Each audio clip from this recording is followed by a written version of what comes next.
안녕하세요. 무엇이든 읽어드리는 북면아저씨입니다. 오늘은 나를 지키는 관계가 문제입니다 를 요약해서 읽어드리겠습니다. 작가는 영국 공인심리치료사 안젤라 센, 출판사는 세멘 파커스입니다. 나는 왜 이렇게 휘둘리는 걸까? 휘둘리며 할 말을 하지 못하는 이유. 임종을 앞둔 사람들에게 무엇을 가장 후회하는지 물었을 때 많이 나오는 대답 중 하나는 자신이 할 말을 제대로 하지 못하고 다른 사람들에게 휘둘리며 살았다는 것입니다. 평생 여러 사람을 만나고 함께 일하며 어울리고 지냈을 텐데 죽을 때까지 할 말을 하지 못하여 후회가 된다니 어떻게 된 일일까? 마음을 갉아먹는 걱정과 불안. 거절하지도 거절당하지 않기 위해 건강한 소통이 건강한 관계를 만든다. 소통은 이기고 지는 싸움이 아니다.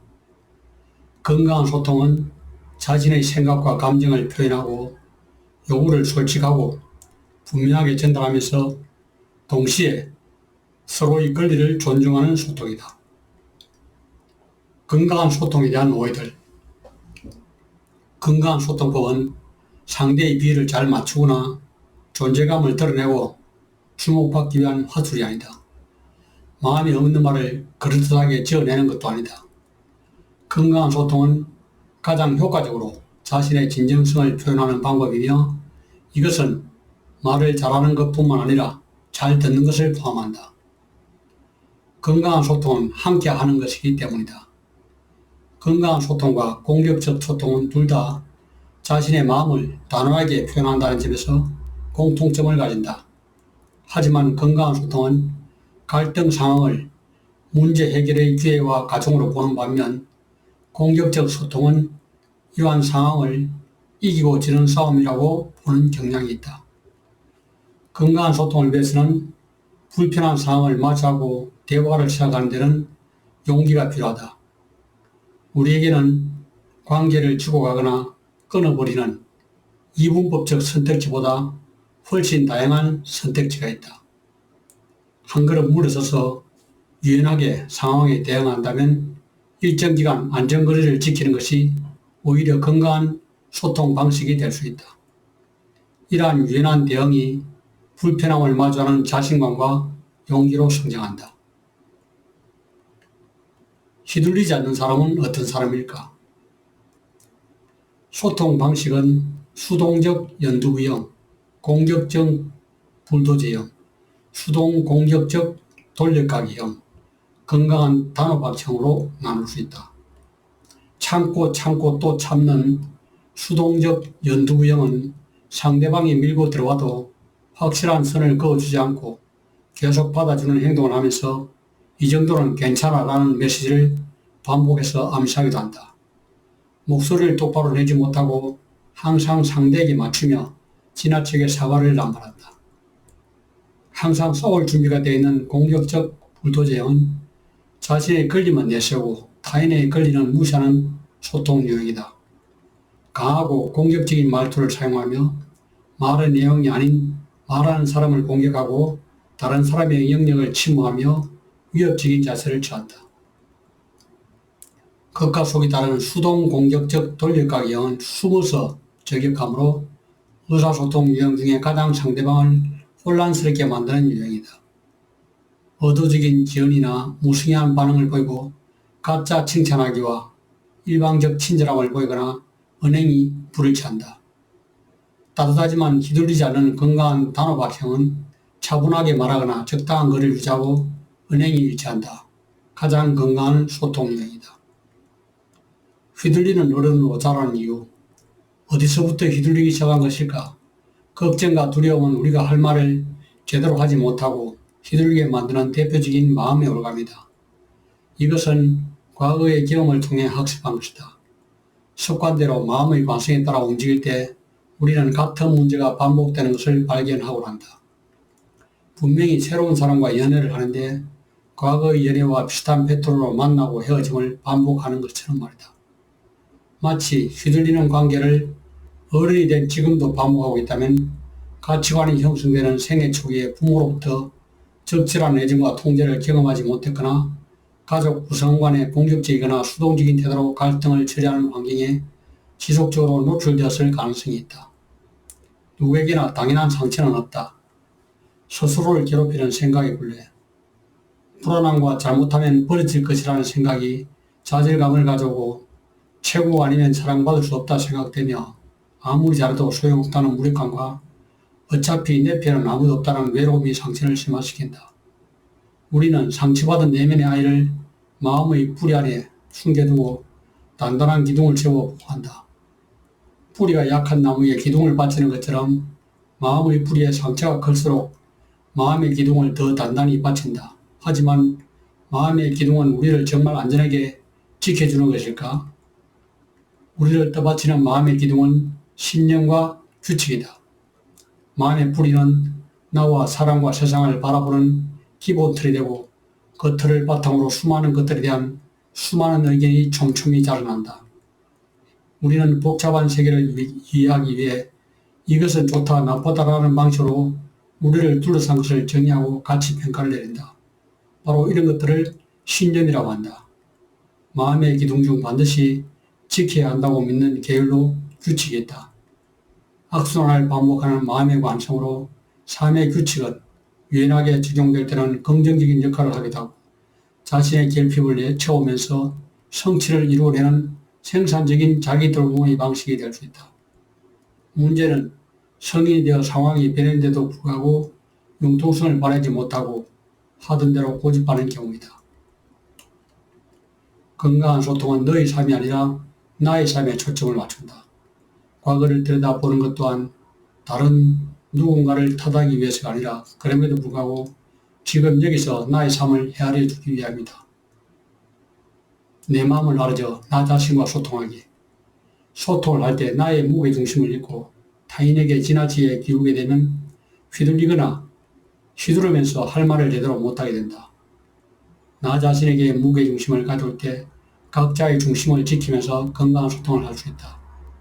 일상의 위기 상황에서 우리가 휘둘리는 순간 잠잠히 있던 마음의 뿌리와 마음의 기둥이 끼어나 온갖 부정적인 생각이 꼬리에 꼬리를 물고 장가지를 친다. 이렇게 즉각적으로 떠오르는 부정적인 생각들은 내 의지와 상관없이 무릎을 탁 치며 저절로 올라가는 자동 반사적인 반응과 같아서 인지행동 심리학에서는 부정적 자동적 생각이란다. 자신과의 소통을 시작하는 방법. 첫 번째 중은 위기 상황 파악하기. 마음 다이어리는 일상의 위기 상황에서 내 마음을 나도 모를 때 반사적으로 반응하지 않고 효과적으로 대응하기 위해 스스로 자신의 생각과 감정, 행동으로 알아채고 읽어주는 테크닉이다.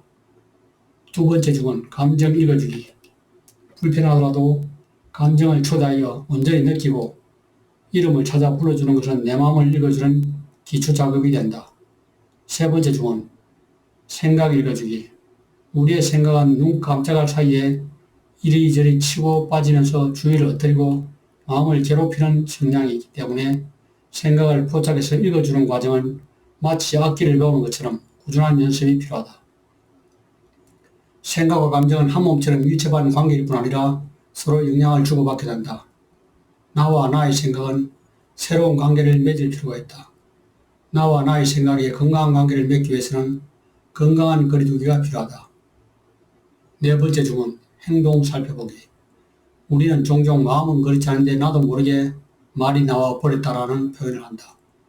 무심코 했던 말과 행동 또한 자동적인 생각처럼 자동 반사적으로 반응하기 때문에 쉽게 알아채기 어렵다. 마음을 읽어주는 네 가지 마법의 주문은 상황에서 생각으로, 생각에서 감정으로, 감정에서 행동으로 이어지는 일방통행의 연쇄작용뿐만 아니라 서로 영향을 주고받으며 상호작용을 하게 된다. 여기서 한 가지라도 틀어져 균형이 깨지면 이미 악순환은 시작된다. 내 마음을 전해줘 말하기와 듣기. 단호박형의 말하기 테크닉. 한국어는 주어를 생략하거나 어순이 바뀌었어도 뜻이 통하기 때문에 주어가 무한 경우가 하나다. 하지만 건강한 소통을 하려면 생각, 감정, 요구를 표현할 때 그 주체가 나라는 것을 명확하게 하는 것이 중요하다. 이러한 문장은 상대방에게 책임을 전가하며 한쪽으로 기우는 소통의 무의 중심을 다시 자신에게 가져오는 역할을 한다. 내가 주어가 되는 감정소통의 가장 단순한 형태는 자신의 감정을 간결하고 명확하게 감정 단어로 표현하는 것이다. 상대의 행동에 따른 결과를 설명할 때는 대화가 비난이나 공격으로 흐르지 않도록 특히 유의해야 한다. 대화는 말을 주고받는 것이기 때문에 내 말을 하는 것도 중요하지만 상대의 말을 듣는 것도 중요하다. 상대방의 이야기를 잘 받아주는 것도 소통의 기술이다. 어떤 상황이나 사건에 대해 그런 사람이라고 탓하거나 지적하지 않고 그런 행동에 주의를 주는 것이다. 갈등은 우리를 휘두르는 위기 상황일 수도 있지만 성장과 배움의 기회가 되기도 한다. 갈등을 성장과 배움의 기회로 삼기 위해서는 비난에 집중하는 것이 아니라 같이 해결해 보자와 같이 협력에 초점을 맞추는 태도가 중요하다. 협력을 통해 지혜를 모으기 위해 상대방의 제안이나 아이디어를 차단하지 않고 유연하고 열린 자세로 상대의 참여를 유도한다. 말을 들을 때는 지나치게 한쪽으로 몸을 기울이거나 불안정한 자세를 억지로 유지하면 불편하고 인위적으로 보이기 때문에 최대한 안정감 있고 편안한 자세와 표정으로 듭니다. 거절이 가벼워지는 법. 무리한 부탁을 거절하지 못하고 울며 겨자 먹기로 성나겠다고 끙끙거렸던 경험이 누구에게나 있다. 거절이 힘든 이유는 할 말을 제대로 하지 못하는 이유와 일맥상통한다. 우리는 누군가의 부탁을 거절하거나 반대로 다른 사람에게 거절을 당하는 과정에서 상처를 받거나 주기도 하며 이러한 경험이 쌓여 거절에 대한 부정적인 신념을 갖게 된다. 그리고 아픈 경험을 반복하지 않기 위해서 응당, 이뤄해야 한다는 경직된 규칙을 세우게 된다. 거절을 위한 건강한 소통법은 거절을 어려워하는 내 마음을 읽어주는 것이다. 부모는 모든 것을 떠먹여주는 것을 희생이라고 생각하지만 결과적으로 이것은 자녀의 독립성을 인정하지 않고 자녀가 스스로 문제를 해결할 기회를 박탈하게 된다. 결국 가족은 누구보다 많은 것을 위해 서로를 희생하지만 서로 너무 많은 것을 해주고 너무 많이 기대하며 또 실망한다. 누군가의 요청을 거절한 것은 그 하나의 부탁을 거절한 것이지 요청한 사람 자체를 거부하는 것이 아니다. 거절 자체가 무례한 것이 아니라 거절할 때의 잘못된 태도가 무례한 것이다. 거절하면 상대가 상처를 받고 나에게 해를 끼치거나 관계가 멀어질지 모른다는 것이다. 하지만 관계의 속성은 움직이는 것이기 때문에 때때로 가까워졌다가 멀어지기도 하고 다시 가까워지기도 한다. 서로를 지키는 거절을 했을 때도 상대가 소통을 단절하면 그 사람은 어차피 떠날 사람일지도 모른다. 상처를 줄까봐 오히려 지쳐버린 내가 먼저 상처받아 상대를 내치게 될 수도 있다. 거절을 못해서 너무 많은 짐을 떠맡다가 버거워서 도중에 포기해버리면 상대방은 더욱 난처해질 수도 있다. 내가 통제할 수 없는 부분과 한계를 인정하는 것은 결코 실패가 아니다. 내가 짊어진 짐이 무거우면 솔직하게 무겁다고 말하고 내려놓는다. 100번 잘하다가 한 번 못하면 비난을 받아도 100번 못하다가 한 번 잘하면 칭찬을 받는 것은 기대치의 기본값이다.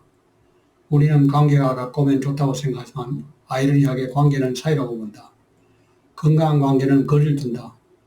오늘부터 시작하는 거절의 기술, 단도직입적인 거절, 공감하는 거절, 이유 있는 거절, 되묻는 거절, 대안을 제시하는 거절, 결정 미루기, 영국 콜센터식 거절, 같은 거절을 반복 재생하는 것, 경고하기 거절, 실망과 좌절에도 무너지지 않는 법, 꽃길만 걸을 수 없는 것이 인생이다. 삶이 뜻대로 되지 않을 때 실망해도 무너지지 않고 마음의 꽃 한 송이를 피우기 위해 실망을 바라보는 균형 있는 시각이 필요하다. 실망감을 느꼈을 때 서둘러 반응하지 말고 대응을 선택하기 위해서는 자신의 마음을 먼저 읽어주고 상대방에게 표현한다. 속에서 꼴마 터질 때까지 감정을 쌓아두기보다 감정 언어로 표현하며 해소하는 것이 관계를 건강하게 유지할 수 있는 소통 방식이다. 너무 많은 것을 주고 너무 많이 기대서 또 너무 많이 상처받는다면 그 기대는 우리의 기대가 아닌 혼자만의 기대일지도 모른다. 이때는 서로가 무엇을 원하고 책임질 수 있는지 파악하고 조절하는 과정이 필요하다. 비난과 비판에도 나를 지키는 법. 비판은 나에게만 어려운 것일까? 아니다. 비판은 누구에게나 어렵다. 비판에 대응하는 첫걸음은 먼저 비판이 무엇인지 이해하는 것이다. 몸에 좋은 약을 쓰다는 말처럼 비판은 나쁘기만 한 것이 아니라 문제를 제기하고 해결을 요구하는 중요한 소통 기능을 하게 된다. 특히 오래가고 싶은 관계일수록 비판은 중요한 역할을 한다.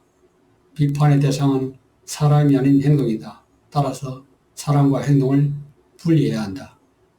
실수는 배움의 기회이다. 실수를 겸허하게 받아들인다는 것은 사랑받고 인정받고 싶어하는 우리의 기본 욕구를 거스르는 고통스러운 자기 내면의 과정이기도 하다. 비판을 완전히 피하는 것은 불가능하다. 비판을 잘해야 관계가 오래간다.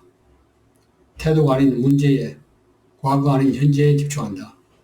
우리는 다양한 관계에서 건설적인 비판을 받기도 하지만 공격적인 비난을 받게 된다. 특히 우리를 힘들게 하는 것은 나를 휘두르는 공격적인 비난인 경우가 많다. 이럴 경우 마찬가지로 맞았으면 때려야 한다는 식의 공격적인 태도를 보이거나 당한 나머지 수동적인 태도로 참거나 회피하기 쉽다. 그럴수록 주제에 집중하여 문제를 해결해야 한다. 칭찬과 감사를 회피하지 않는 법. 관계를 시작하고 이어가는 칭찬. 서로의 자존감을 높이는 칭찬. 칭찬을 어려워하는 마음을 되다보면 가장 먼저 부러움이나 질투 같은 것이 떠오른다. 칭찬하거나 칭찬받는 것이 불편하다면 어색함이나 두려움 같은 감정이 발목을 잡고 있기 때문일 수도 있다. 칭찬을 칭찬답게 하는 법은 구체적인 칭찬이 좋다. 진심이 아니면 억지로 하지 않는다. 너무 과하지 않게 칭찬한다. 사람보다 행동에 초점을 맞춰 칭찬한다. 소통 기술의 간보기와 다지기. 한 걸음 물러났다 두 걸음 전진하며 다지기. 시작이 말이다처럼 처음이 어렵기 때문에 말입니다. 첫 걸음을 떼기 어렵다면 살짝 간보기도 괜찮다. 걱정과 두려움은 물리치거나 이기는 것이 아니라 안고 가는 것이다. 문제가 생겼을 때는 오답 노트로 나아가라. 실패도 되고 느려도 괜찮다. 자신을 다그치지 말고 각자 자신의 속도에 맞춰 믿고 기다려주는 인내가 필요하다. 사랑은 기다려주는 것이다. 이것으로 책을 요약해드렸습니다. 감사합니다.